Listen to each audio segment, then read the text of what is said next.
сейчас вот бросается в глаза, цунами, новых перемен достигли Закавказья, и в определенной степени все это начинают чувствовать по-разному. Грузины уже начинают, в общем-то, более активизироваться на северном направлении.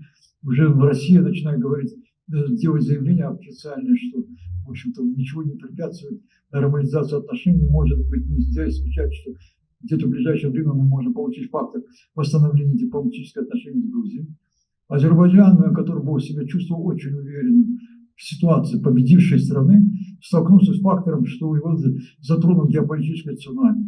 Самые большие сюрпризы у него в Самарканде на саммите ЕС и среднеазиатские страны, где они отказались признать независимость Северного Кипра. То есть тем самым развалили в прах называемый единый тюркский мир. Вы знаете, это разваливает все идеологемы по антитюркизму, к которому оперируют сейчас и армянские историки, и российские историки.